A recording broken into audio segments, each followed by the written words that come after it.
guys, so this is going to be my June wrap-up, July TBR video. Like to do them at the first of the month, kind of try to keep myself as accountable as possible.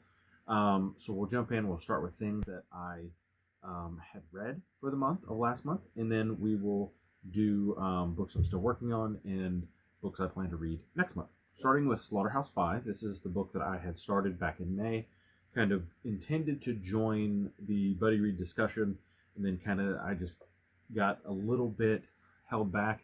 It's not very long, but I found it not confusing, but it just was not my taste.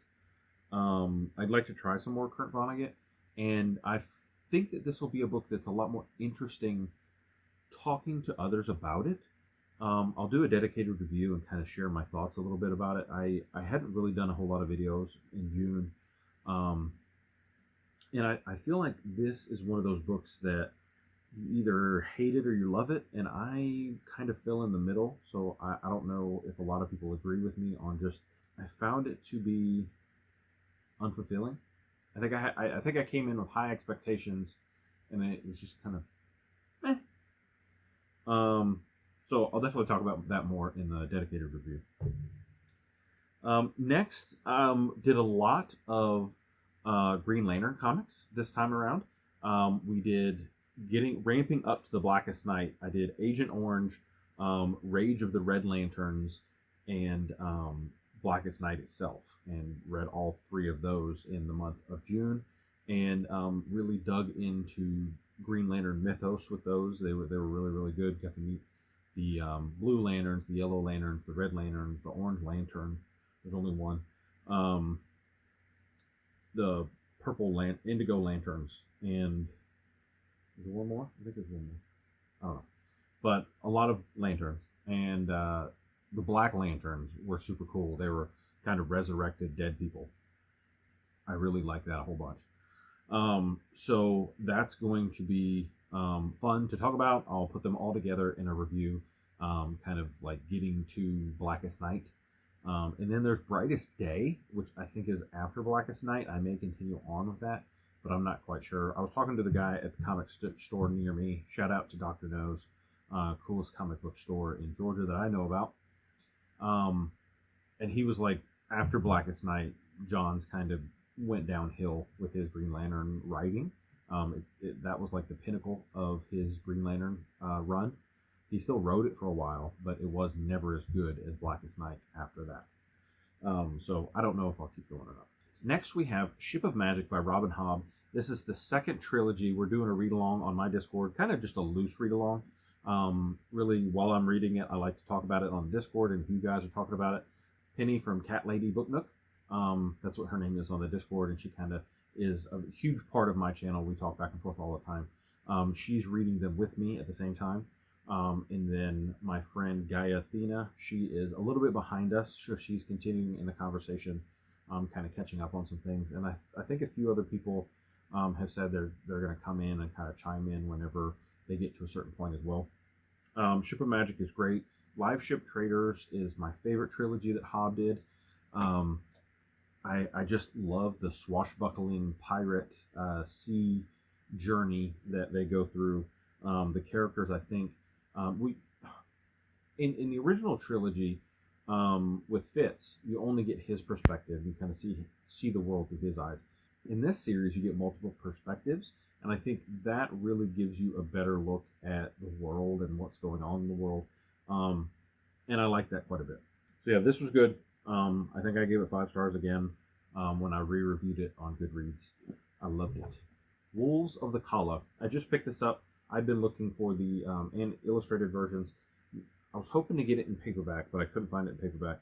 But these illustrated versions of The Dark Tower, I now have 5, 6, and 7 in hardcover, and then 1 through 4 in trade paperback.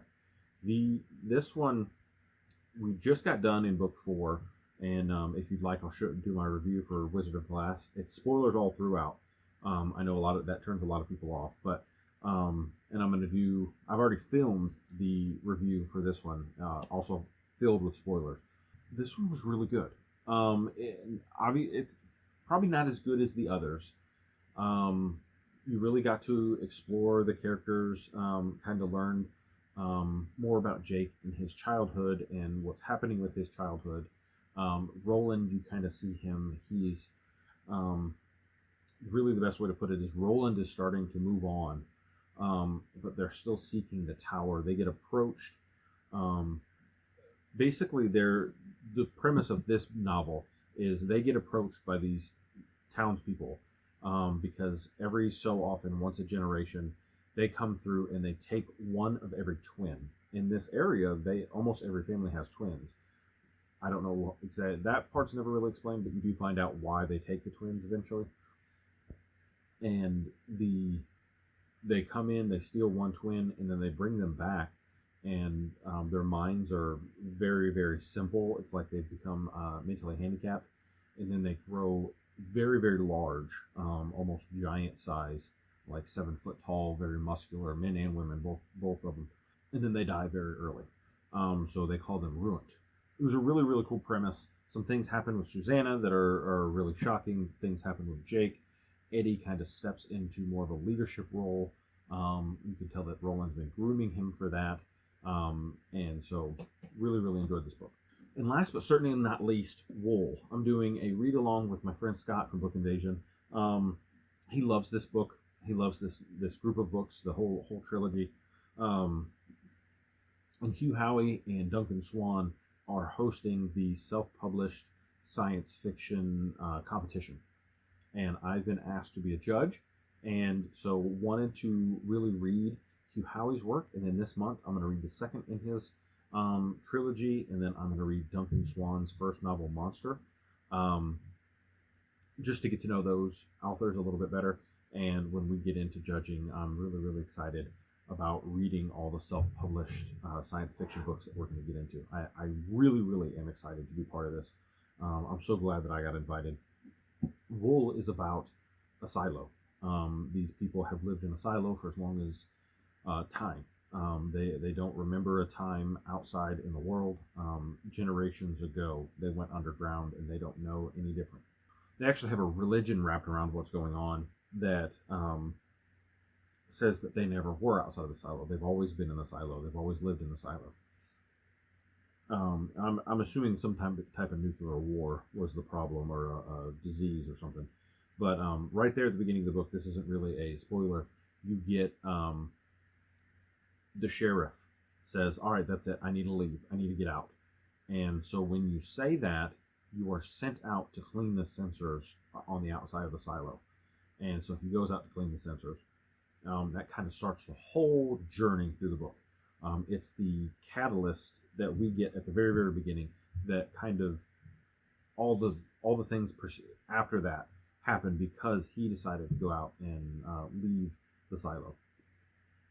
And main character of the story is Julie. We meet her after we see the sheriff go outside, and she's completely wrapped up in what happened to the sheriff with him going outside, because he kind of changed the dynamic. And it's really, really cool and interesting. So I liked it a lot. I really, really enjoyed this book. All right, so as we move into next month, I will go over things that I am currently reading, and what we will work on for the next month. Currently reading An Echo of Things to Come. I set this one down because of all the buddy reads I was doing. With this next month, I'm going to minimize the things that I'm doing so that I can finish this book. My mom bought me book 3 for Father's Day, because she read book 1 and she was like, "Oh my gosh, do you have book 3? Because I'll buy it for you because I want to read these books." I was like, "No, I don't currently have it. I have book 2. I'm reading it, and I was going to buy book 3." So she bought me book 3, and they're great. If you want to watch my funny little gush video, I did like a 6-minute gush video just talking about the first book.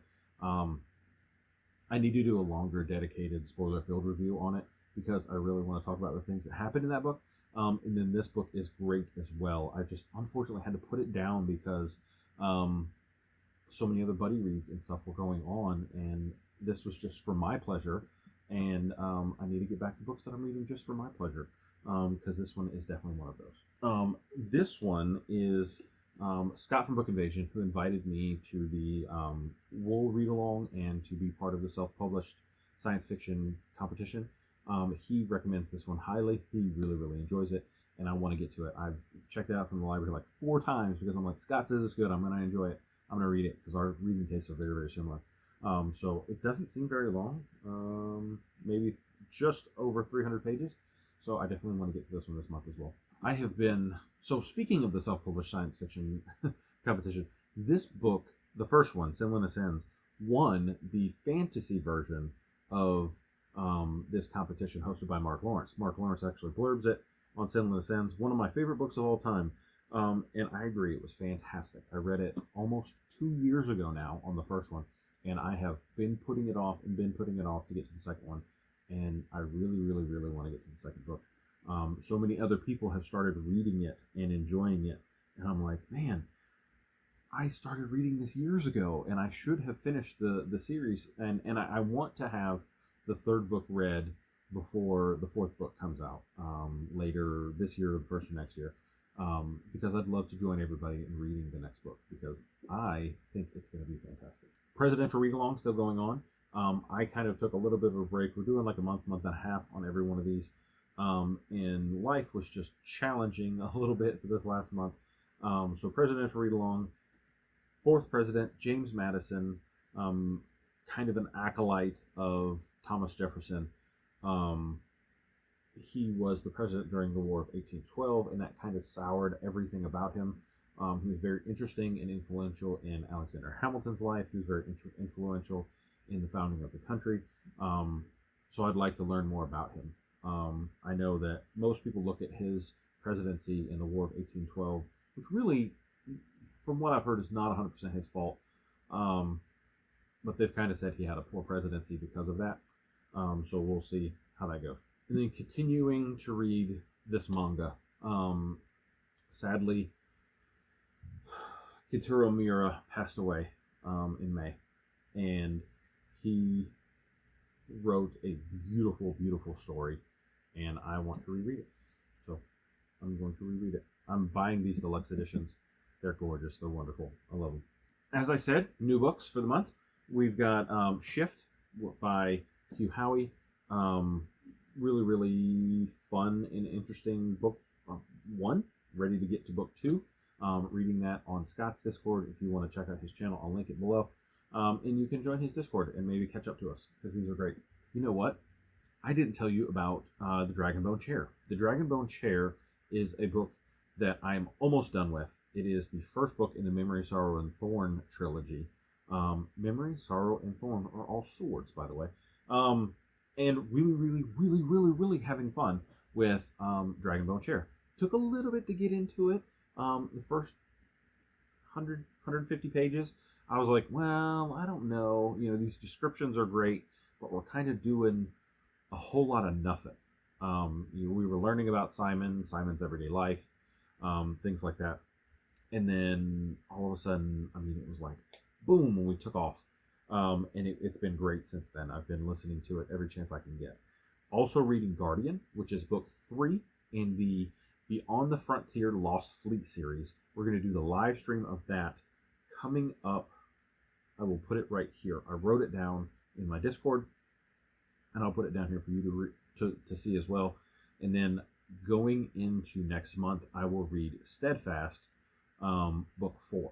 So I should be done with Guardian here in a couple days, and then do the live stream for that with the guys, Unity 151, Carl from Keeping My Sleeve, Admiral Star Knight, and Carlos, who is about to start his booktube channel. He has filmed like a gargantuan book haul video, and he is currently editing that. And so he'll join us as well. So those are books that I've been working on, and a couple that I've added already. A Musical Bookworm is doing a read-along of Les Miserables. One of the best plays I've ever watched.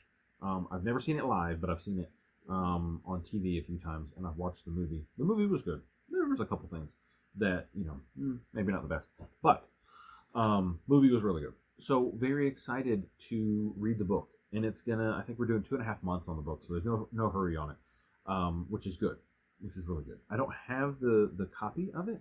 I don't know if I need to pick it up at the library or where I need to pick it up. but I will pick up Les Miserables. Might be a version on the Kindle. I know with Hunchback of Notre Dame, there's actually a free version on the Kindle that you can pick up, and I'm going to do that. Next, I have Song of Susanna. This is book 6 in the Dark Tower. I'd like to finish up the Dark Tower in August. I think the Codex Cantina guys and Leslie from the Nerdy Narrative and a few other people are going to be finishing Dark Tower, and I'd love to do it at the same time, so maybe I can invite them on my channel for a live stream, kind of talk about our thoughts about it, what we were thinking as we finished the story, if we feel like most other people that the story kind of fell off in the last 2 books pretty heavily, most people say. So if I read Song of Susanna this month and The Dark Tower next month, I should be able to do that, and then maybe do a live stream in, July, August, September. So maybe, we'll see. Next book is Mad Ship, the second book in the Live Ship Trader series. Excited for that one as well. It is probably my favorite in the series, if I remember correctly, but I have forgotten a lot about the series, so really excited to jump back into Mad Ship. Obviously, Mad Ship is about Paragon? Yeah. Who is a really, really cool idea. You know, live ships are sentient ships, and he is a crazy sentient ship. And he is very prominent in the second book, if I remember correctly. And I'm excited to read that one. What else we got? More Stephen King. I'm digging more into the multiverse. My library, I'd been on hold for a while for Misery, which is the Annie Wilkes story where she is a kidnapping superfan. Stephen King actually said, somebody asked him what the scariest creation he ever created, and he said Annie Wilkes. It's probably because it hits so close to home for him, but Misery is going to be fun. It's a 12-hour audiobook. I can probably fly through it and enjoy it quite a bit. And so that is all that I have for July. Yeah, that's doable. I think I can pull it off. Especially if I could find audiobooks for a few of these. I have an audiobook for Madison. I can probably find an audiobook for Les Miserables. Shift, I've already bought on Audible. Song of Susanna, I've already bought on Audible. Mad Ship, I've already downloaded from the library. Misery's downloaded from the library. I don't have one for Hollow Kingdom, Armor of the Sphinx, or Steadfast. An Echo of Things to Come is also not an audiobook. So those 3 I have to physically read, and that's where I struggle with getting reading in. So I'll have to really get on it. The other ones are all audiobooks, and I should be able to knock them out. Audiobooks for me are pretty easy because I do a lot of driving, and I speed my audiobooks up to 2 times speed. So a 12-hour audiobook like Misery is 6 hours, and I can do that in 3 trips back and forth. Crazy, I know, but so I will see you guys next time. Let me know if any of these books tickled your fancy, if you want to read them with me, if you want to talk about it at all. There's a link to the Discord. You can subscribe to this YouTube channel. I'm getting close to 800 subscribers. Might do a video explaining. I have a couple. I signed up for Humble Bundle years ago, and I really enjoy some of the games that come off of there. And 2 of them I already own because I like them so much, and I'd love to give them away to some of you guys. I have a copy of Metro Exodus, and I have a copy of Civilization 6. And I'd love to give those away to anybody who really, really wants them. So if you're interested, or if you know somebody who might be interested, have them come by the channel and subscribe to the channel, and I am more than willing to send you that code. But yeah, I'm just thankful for 800 people who have decided to hit a button that says, I subscribe. Not yet. I'm 798. I've been there for a few days. Like a watch pot never boils. You know, you're sitting at 800 subscribers, and you're like, 798. Come on, man. But I run an average of 16 subscribers a month added to the number. A lot of that probably has to do with some of my content that does really well. And then, you know, my other content are usually from people who enjoy listening to me ramble about books. So I will end it there, and we'll see you guys very soon. I have a Wolves of the Color review already done, and then we'll jump into some Slaughterhouse 5 reviews. Going to work on my story that I did, the twin story. Hopefully finish that up and maybe put it out for you guys to read as well. I don't really love it, but I'd love to finish it and just say, what do you guys think? You know, be critical. Tell me what you don't like. Tell me what you do like. Tell me what I can improve on. Because I would like to write some short stories. I don't know if I'll ever make it to a novel, but I have a lot of ideas that I'd love to put on paper. So I'm still rambling. I'm going to finish it up here. I'll talk to you later. Bye.